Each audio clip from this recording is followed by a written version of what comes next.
On repart. Donc ça, c'est mes conflits d'intérêts. Donc il y en a un qui intéresse cette présentation, c'est j'avais essayé de fonder une entreprise qui s'attachait à avoir une mesure automatisée du TRC. Et ça s'inscrit vraiment dans la perfusion périphérique. Et en fait, cette entreprise a fait faillite. Voilà, donc c'est un échec. Mais du coup, j'ai plus de conflit d'intérêts avec cette présentation. Donc au début, le titre c'était ça, puis je l'ai un petit peu changé pour ça. Parce que les indicateurs de la perfusion périphérique, en fait, c'est un peu les mêmes, mais qu'on a mis un peu au goût du jour. Alors, comme j'avais un long voyage à faire... Ah mince, c'est un peu de travers. J'étais un peu inquiet. Donc ça, c'était quand j'étais à Lyon.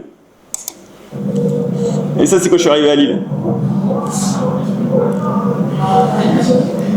Voilà, donc je laisse aux cliniciens de savoir quelle est la différence, quel gradient il y a entre Lille et Paris et Lyon.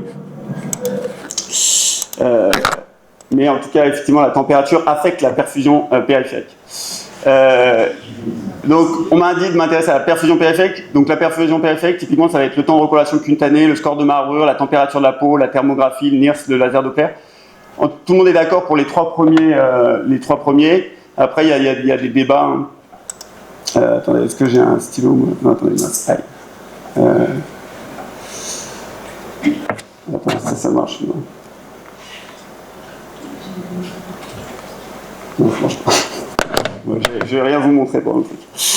Donc, en gros, il y a la question, c'est donc la perfusion périphérique. Souvent, c'est la perfusion de la peau. Et on oppose la perfusion tissulaire. On va essayer d'évaluer vraiment la perfusion des tissus, avec là une liste non exhaustive de ce qui pourrait permettre d'évaluation de la perfusion des tissus. Je vais en parler un petit peu parce que forcément les deux sont très liés. Puis quand on essaye de mesurer la perfusion périphérique, pas comme dans mon cas là, de mon voyage Lyon-Lille, c'est qu'on essaye d'évaluer la perfusion des organes. Donc on va commencer par un cas clinique. Je vais vous parler un peu énergie et microcirculation, apport de la vidéomicroscopie, l'approche biologique d'aval, les dispositifs de mesure de la perfusion périphérique, l'approche clinique, et puis l'intérêt de standardiser le TRC. Donc là, on a un patient de 72 ans qui a un RVA sur une endocardite infectieuse. À l'arrivée en réanimation, sa pression artérielle est à 103 sur 56, avec 56 de PAM avec 36 de diastolique, une fréquence cardiaque à 107, la noradrée à 0,7. Vous allez vous mesurer en continu le débit cardiaque par contour de l'onde de pouls. Et vous avez un index cardiaque qui est à 2,7 avant lever de jambe passif et à 3,1 après lever de jambe passif. Ah mince. Attends. Oui, donc là, normalement, c'était que faire. Qui le remplit ici? Donc c'était un... Ah oui, non, c'est moi qui ai... Non, excuse-moi, j'ai redit. Donc il a bien 56 de PAM, il a une diurèse à 50 ml/h, l'image a disparu. Il a un TRC qui est comme ça, là, à 4 secondes. Je sais pas pourquoi toutes ces vidéos se sont retournées pendant le transport. Donc voilà, un TRC allongé et un lactate à 5 mmol par litre. Donc il a un lever de jambe passif positif, hein, de 7 à 3,1. Il a un TRC à 4 secondes, un lactate à 5 mmol, qui le remplit. Levé haut la main, ok. Qui augmente la noradrénaline. Ok, qui met des inotropes en plus? Qui met de la vasopressine? Ok, vous êtes tous d'accord. C'est hyper facile mon cas. Après, H2, l'index cardiaque est à 3 litres, vous lui levez les jambes, il monte à 3 litres 4. Là, les données, c'est 68 de PAM, noradré à 0,6, la durée, c'est 50 ml/h sur les dernières heures. Le TRC, là, il s'est un petit peu raccourci. Il est plutôt de l'ordre de 2 secondes. Et le lactate est à 3 mmol par litre.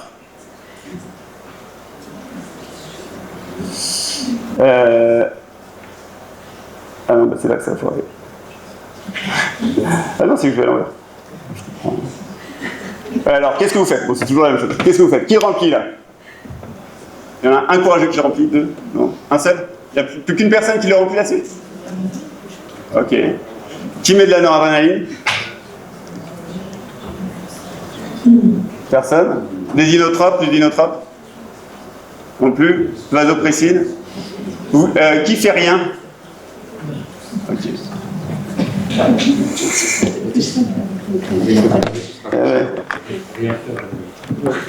Ne rien faire. Et alors à la fin, c'était le dernier cas.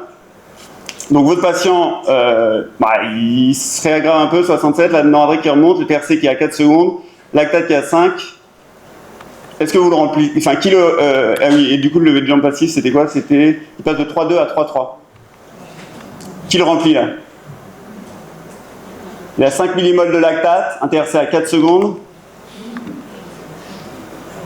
Personne ne le remplit? Parce que vous êtes tellement believer du lever de jambe passif. Ok, ça me va. Ok, donc moi ce que je proposais c'était pour la réponse 1, c'était effectivement de faire des fluides. Pour le 2, c'était de rien faire. Effectivement, en fait, ça c'est que vous êtes, je pense, très believer déjà de l'étude Hernandez, parce que si on suit les recommandations de la Surviving Success Campaign, c'est plutôt de se baser sur le lactate pour guider ces thérapies. Donc, normalement, le lever de jambe passif plus lactate, on aurait dû le remplir. Mais si on croit à l'étude d'Hernandez, Andromeda Shock, ben là, on va s'arrêter de le remplir parce qu'en fait, le TRC est déjà normalisé et on est hyper believer de la perfusion périphérique. Donc, on arrête la réanimation là et probablement, on ne surtraite pas notre patient. Et puis, à 6, le patient sera grave, il a un lever de jambe passif négatif. Globalement, il faut faire une échographie pour essayer de mieux comprendre l'état hémodynamique. Peut-être il a une tamponnade, peut-être il a autre chose. Donc, tout ça, ça sert à quoi? L'idée, c'est que il faut apporter de l'énergie à votre cellule pour qu'elle puisse fonctionner. Votre organisme, il est composé de cellules. Pour qu'il fonctionne, il faut qu'il ait de l'énergie. Et l'énergie, au début, c'était apporté directement par le soleil. Et puis, avec l'évolution des espèces vivantes, on a internalisé les systèmes de production énergétique dans la mitochondrie. Et pour la mitochondrie, il faut apporter du glucose et de l'oxygène pour que ça fonctionne. Et ça, c'est l'histoire du système vasculaire, en gros, qui est né il y a 600 millions d'années, quand il y a je pars un peu loin, l'explosion cambrienne et les organismes complexes qui se développent, ils sont plus grands. Pour apporter de l'énergie à chacune des cellules de l'organisme, il faut forcément un système circulatoire. Et donc, nous, en pratique, qu'est-ce qu'on essaye de faire? On essaye que notre patient, il n'ait pas un défaut d'oxygène, et c'est cette courbe de gauche là que vous voyez sur de DO2, VO2 dépendance, et on sait que en dessous d'un certain seuil de transport en oxygène, eh bien, il n'y a pas assez d'oxygène qui arrive aux cellules, et donc il y a une DO2, VO2 dépendance, c'est-à-dire que la consommation en oxygène baisse, parce que la cellule ne peut plus consommer d'oxygène, parce qu'il n'y a plus assez d'oxygène qui arrive à elle. Et puis, elle génère du lactate, elle se met sur un métabolisme hypoxémique avec génération de lactate par déviation du cycle de Krebs vers le métabolisme du lactate. La microcirculation, c'est des fins capillaires qui relient des artérioles terminales à des vénules. Chaque organe est perfusé avec un certain volume, et la peau n'est pas l'organe qui est le plus perfusé, avec un débit qui est assez faible sur la peau, qui ne nécessite pas beaucoup de besoins métaboliques et qui va être facilement sacrifié, notamment en cas d'agression. On parle de microcirculation sur les petites artérioles, les artérioles, les capillaires. Les échanges, ils se font au niveau des capillaires quand on est à moins de 20, 10 micromètres de diamètre. Et ce qui est intéressant, c'est que en fait, il y a une régulation locale, c'est-à-dire que il faut imaginer que s'il y a un endroit, je sais pas, dans mon rein qui tout d'un coup devient hypoxémique, ben, il y a des mécanismes qui se mettent en place et on va vasodilater les artérioles afférentes pour qu'il y ait un apport plus important en oxygène qui arrive par les capillaires. Et donc tout ça c'est autorégulé sur le plan local. Donc il y a la vidéomicroscopie, ça a été un apport majeur pour essayer de comprendre mieux nos patients. Et c'est ce qui a démontré en fait le fait qu'on avait des patients qui présentaient des dysfonctions microcirculatoires. Là, c'est juste une photo dans le papier principal de Becker dans AG-RCCM en 2012. Je crois que la date est fausse. Où on voit en fait que à droite, il y a une altération microcirculatoire. On voit les capillaires ne sont pas normaux. On va le voir mieux sur la vidéo. Donc en gros, c'est un appareil comme sur l'image de gauche. Vous mettez sous la langue du patient, vous essayez de stabiliser une image, et après, il y a un post-traitement qui se fait maintenant de manière automatisée, mais ce qui est le plus validé, c'est de le faire à la main, et ça prend pas mal de temps. Il faut tracer chacun des capillaires, et puis après déterminer si le flux il est intermittent, continu, ralenti ou absent. Et ça fonctionne sur le principe d'une émission lumineuse qui va être dans le proche infrarouge et qui va être réfléchie et augmenté par une lentille et une acquisition vidéo qui va permettre de visualiser ces capillaires. Les plus petits capillaires là qu'on voit ici, ceux qui sont comme des fins cheveux, c'est de l'ordre de 20 micromètres de diamètre, donc on est vraiment sur la microcirculation terminale, là où il y a les échanges. Et donc c'est ce papier de Baker où il montre que quand on compare des patients qui ont un sepsis versus des volontaires, les patients qui ont une altération, enfin les patients présentent une altération de la microcirculation avec la proportion de micro-vaisseaux perfusés qui est franchement altérée chez les patients en sepsis, et elle est d'autant plus altérée qu'ils ne vont pas survivre à cet épisode. Globalement, ça ressemble à ça. Ça, c'est une microcirculation normale. Donc là, ce qu'il faut s'intéresser, ce que vous regardez bien, c'est ces petits vaisseaux là. Vous voyez ici, ça circule bien. En fait, on voit il y a un flux continu dans ces petits vaisseaux. C'est une microcirculation normale. Et ici, on voit donc pareil ces petits vaisseaux. Vous voyez soit des flux qui sont plus intermittents, soit là ici, franchement, vous voyez toujours pas. C'est dommage ça. Il y a pas un... Vous voyez ma souris? Non mais ma souris. Ah oui, non. Enfin, j'essaie de vous montrer. Bon, vous voyez, il y a des capillaires où c'est totalement arrêté. Là, il y en a quelques-uns sur la gauche. Tac. Et donc ça a été démontré donc, dans le choc septique. Dans le choc cardiogénique, c'est pareil. On a des données qui montrent que la microcirculation est altérée. Et plus la microcirculation est altérée, plus le pronostic de nos patients est altéré aussi. Et on a des données aussi dans le... Là, c'était l'équipe de Duranto dans le choc hémorragique, avec toujours la proportion de vaisseaux perfusés chez les patients qui vont avoir une augmentation plus importante de leur sophage ici, qui montre une plus grande altération de leur microcirculation à la phase initiale. L'approche biologique d'aval, j'en mets juste un mot parce qu'en fait c'est ce qu'on fait au jour le jour. Typiquement c'est le lactate, c'est un des paramètres qui a le mieux démontré son caractère pronostic, avec plusieurs centaines de milliers de patients inclus dans cette méta-analyse, qui montre que dès 1,8 de lactate, on a un surrisque d'événements de type mortalité. Et donc l'avantage du lactate, c'est que c'est dosé, c'est facile à récupérer, c'est pour ça qu'on a des études avec des énormes collectifs de patients. Quand vous reprenez la SVO2, alors qu'on l'utilise assez volontiers, notamment en chirurgie cardiaque et vasculaire, il n'y a pas beaucoup de données, il y a des études qui montrent que quand la SVO2 est très haute ou très basse, les patients meurent plus. Et le PCO2 gap, son caractère pronostic, c'est pareil, il y a quelques données, mais vous voyez, c'est des petits collectifs de patients, là, vous avez chaque fois 20-30 patients, il y a des études randomisées en cours, mais il n'y a pas beaucoup d'études randomisées qui montrent que ça marche de guider sa thérapie sur le PCO2 gap, sur la SVO2, et sur le lactate, bon, ça se discute, mais en tout cas, il n'y a pas de preuves très formelles. Donc là maintenant je vais vous parler des dispositifs qui pourraient approcher la microcirculation, excusez-moi, la perfusion périphérique. Je vais aller assez vite, puis après on va se concentrer vraiment sur l'approche clinique et le TRC. Donc il y a des dispositifs, le NIRS a été vendu quand même pour être mis sur le cerveau et pour mesurer la circulation du cerveau. Concrètement, la lumière infrarouge, elle pénètre de quelques millimètres, et probablement elle mesure très rarement le cerveau, elle mesure plutôt la perfusion de la peau. Il y a des études qui montrent que quand on met un brassard comme ça, on altère énormément le NIRS, alors qu'on imagine que ça n'altère pas la perfusion cérébrale. En tout cas, il y a des études qui ont été faites pour essayer de voir si une stratégie guidée sur la NIRS, ça permettait d'améliorer l'outcome, notamment en chirurgie, avec beaucoup d'études de chirurgie cardiaque, sans que les données soient franchement positives.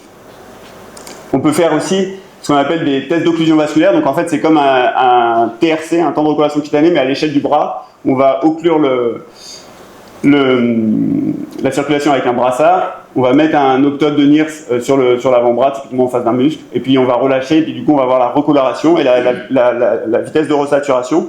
Ça a montré que ça avait un rôle pronostique, notamment dans le sepsis, dans le choc cardiologique. Il y a des études. Là, nous, je vous montre juste, c'est dans le contexte de la fibrillation atriale post-opératoire. Vous voyez que la pression artérielle baissait quand on faisait une titration d'esmolol chez des patients AFA, et ça avait tendance à améliorer la vitesse de resaturation. Donc c'est une façon d'évaluer la microcirculation périphérique, enfin la perfusion périphérique. Plus intéressant, et je pense que ça va être un des paramètres qui va se développer là je pense qu'il va y avoir plusieurs études là dans les prochaines années là-dessus, c'est l'index de perfusion. C'est connu depuis très longtemps, en fait, c'est dérivé de la photoplismographie. Vous avez donc votre signal de photoplismographie avec une partie pulsatile AC et une partie continue DC. Et du coup, on fait le rapport en fait des deux, et ça nous donne l'indice de perfusion. Nous, on ne peut pas trop l'évaluer en clinique parce que le signal est sans cesse optimisé, c'est comme si on faisait échelle optimale sur la pression artérielle. Donc on voit pas que la partie pulsatile peut être plus ou moins serrée, elle a l'air toujours optimale. Mais en tout cas, l'index de perfusion nous donne ce rapport des deux et reflète la microcirculation. Pourquoi? Parce que c'est lié à l'outcome. Et là, c'était cette étude qui a été publiée en 2021 par Agarkov, où il montre qu'en fait, que plus l'index de perfusion est bas, donc typiquement inférieur à 0,5, plus vous avez de complications et plus vous avez de mortalité. Et nous, on a refait la même étude en chirurgie cardiaque, en fait, sur la période où les patients ne sont pas en circulation extracorporelle, et on retrouve les mêmes données avec les patients, plus ils passent de temps avec un index de perfusion, enfin là, c'était l'index de perfusion moyen sur la période hors CEC, versus, et on regarde donc la prévalence des complications, à savoir l'AKI, le MEC30 ou la mortalité, et ben, en fait, ça augmente en fait avec la baisse de l'index de perfusion moyen. L'index de perfusion moyen, là, c'est pas utilisé comme un moyen de monitorer la perfusion périphérique ou de la perfusion tissulaire, mais plus comme un surrogate marqueur du débit cardiaque. Ça a été étudié par l'équipe de Monet pour essayer d'évaluer la précharge dépendance, où en fait ils font soit sur des VT challenge, soit sur des levées de jambes passifs, et ils montrent en fait que la variation d'index de perfusion pendant ces épreuves, elles prédisent la réponse au remplissage, avec une très bonne AUC-ROC à plus de 0,95. Dans les autres machines qui ont été développées, c'est pareil, c'est peu probable que vous l'utilisez hors de la recherche clinique.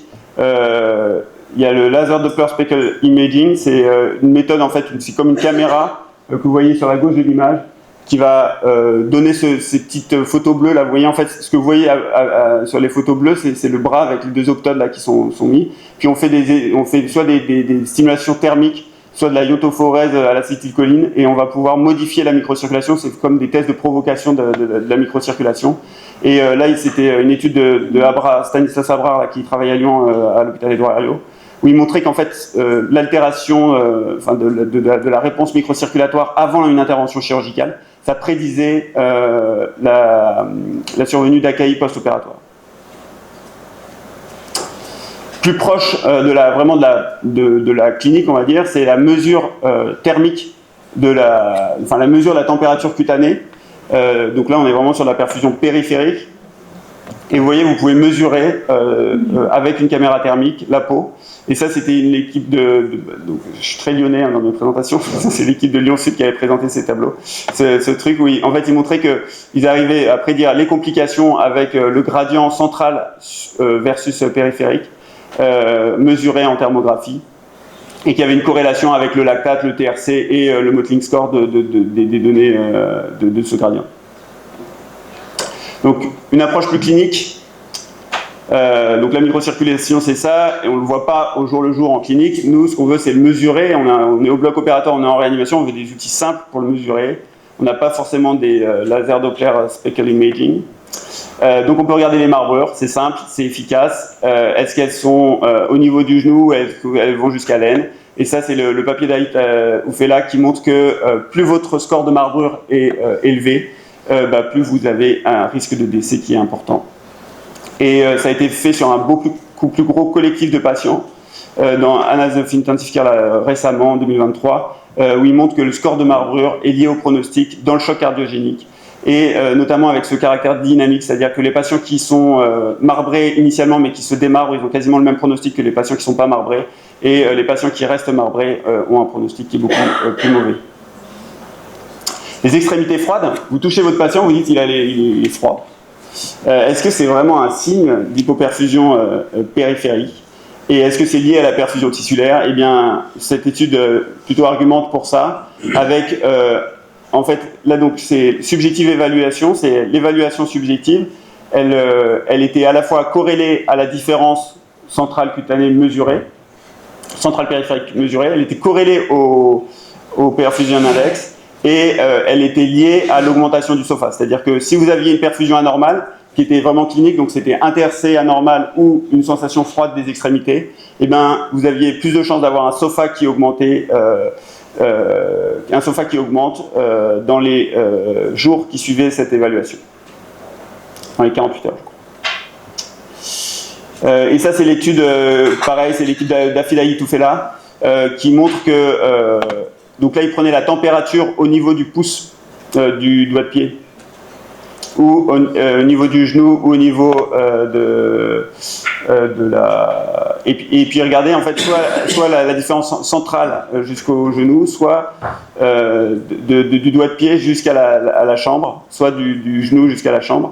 Et ce qui montre en gros en termes de corrélation, c'est qu'il y a un lien avec inversé avec le lactate, avec la noradrénaline, un lien avec le TRC, c'est indépendant du lactate. Et puis c'est lié au score de Marwer. Donc il y a à la fois ce gradient de température, il est à la fois lié donc, aux autres anomalies microcirculatoires, il est indépendant de la macrocirculation et il est lié aux autres facteurs pronostiques.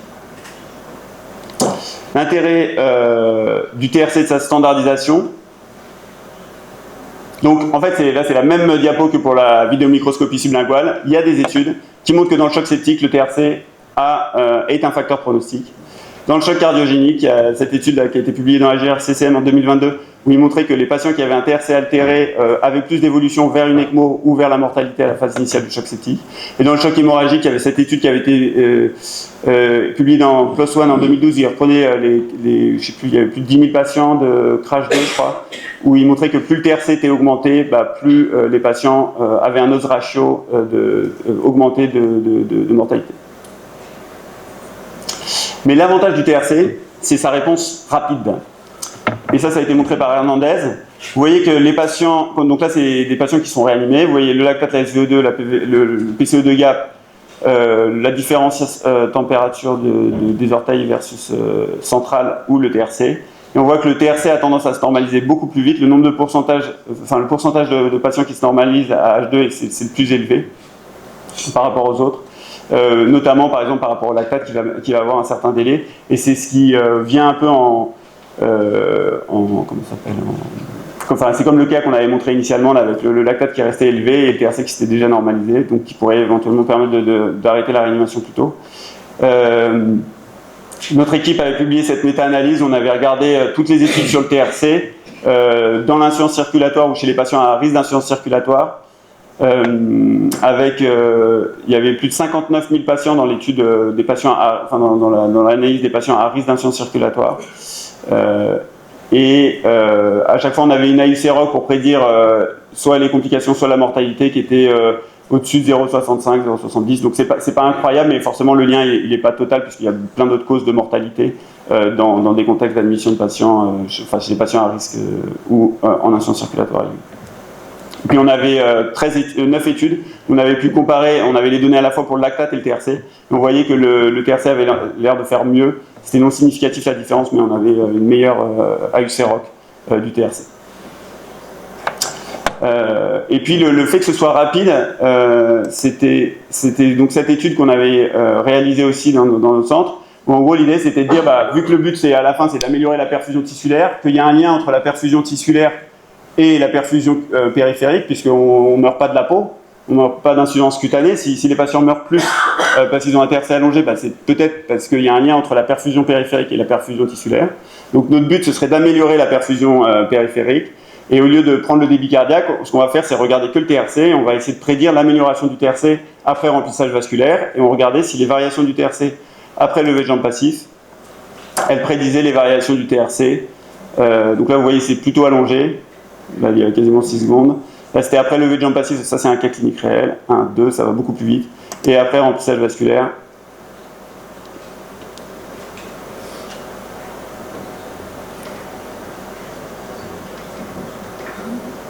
1, 2, donc aussi plus court. Et donc là, dans cette étude, on avait une AUC-ROC pour prédire l'amélioration de la perfusion périphérique par mesure du TRC qui était à plus de 0,95. Ce qui était quand même sympa.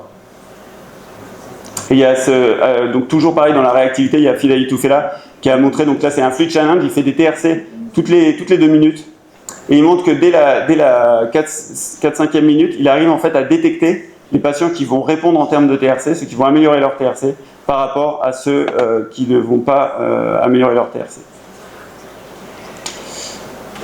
Et cette étude donc d'Andromeda, Andromeda Shock, menée par Hernandez, où en fait, c'est un peu comme dans notre cas clinique, où on va regarder au début si le TRC est normal. Si le TRC est normal, en fait, on arrête et on ne fait pas d'intervention supplémentaire. Par contre, s'il est anormal, on regarde la précharge dépendance. S'il il est précharge dépendant, on le remplit. S'il n'est pas précharge dépendant, on fait soit un PAM test, soit un inodilatateur test, c'est-à-dire on va tester un peu de dobutamine, voir si on arrive à améliorer le TRC, ou on fait un peu à l'aveugle une augmentation de la pression artérielle moyenne et on regarde si on arrive à normaliser notre TRC.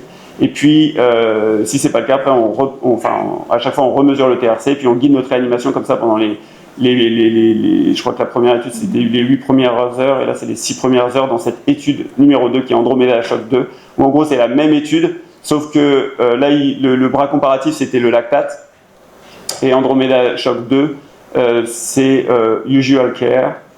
Et ça intègre une échographie cardiaque pour titrer éventuellement la dobutamine en cas de défaillance cardiaque dans l'algorithme. Donc un algorithme qui est légèrement plus compliqué mais qui ressemble pas mal à celui d'avant. Et cette étude elle est en cours avec quelques centres français là qui participent. Et donc là l'étude elle était, donc vous voyez une p-value à 0,06, ça a fait couler beaucoup d'encre derrière. Il y a une étude bayésienne qui disait que ça marchait, puis des gens qui disaient que ça marchait pas, que ça marchait. Ouais, globalement ça coûte pas cher. Et nous, on s'était intéressé aussi au TRC pour guider la déplétion. En fait, c'est une phase aussi où en fait, on crée une altération hémodynamique puisqu'on va enlever des fluides et parfois on aggrave nos patients. On est obligé de remettre de la noradrène. On dit on arrête la déplétion ou qu'est-ce qu'on fait, c'est compliqué. Donc là, nous, on a fait une stratégie où on dit on va essayer de maintenir la suffisance circulatoire. Donc on part d'un TRC qui est normalisé, et on va faire des TRC, des lactates, SVO2, score de marbrure. Et on va essayer de garder le patient avec moins de... il n'y a pas de score de marbrure, il y avait SVO2 lactate, SVO2 lactate, TRC, score de marbrure. Et on essaye de maintenir notre patient en suffisance circulatoire, donc il faut qu'il ait moins d'une anomalie. Donc s'il a 2 anomalies, on arrête les pertes. Et ce qu'on a réussi à montrer dans une étude de cohorte, c'est qu'on arrivait à dépléter plus les patients, et on n'avait pas plus de vasopresseurs à la fin. Et en gros, c'était ça. Et du coup, là, on a lancé une étude randomisée, mais qui est en cours. Alors, vous allez me dire, oui, mais moi, je fais que de l'anesthésie. Eh bien, il n'y a pas beaucoup de données en anesthésie, mais il y en a. En 2024, les gens se sont enfin mis au travail. Et dans l'anesthésie analgésia, il y a cette étude qui montre qu'après une induction anesthésique, votre TRC, il baisse. Super. Donc, ça baisse, et ça baisse beaucoup. En fait, ils ont des TRC qui sont super courts, c'est à moins de 0,5 secondes après une induction anesthésique, alors que, vous voyez, et c'est marrant, le TRC fait que s'améliorer, alors que la PAM, elle a un rebond au moment de la laryngoscopie. Et après, c'est systolique, diastolique et la fréquence cardiaque, qui change un peu comme de manière habituelle après une induction anesthésique. Et il y a cette étude qui a été publiée en 2023, dans un journal... qu'on va dire, qui n'est pas très connu,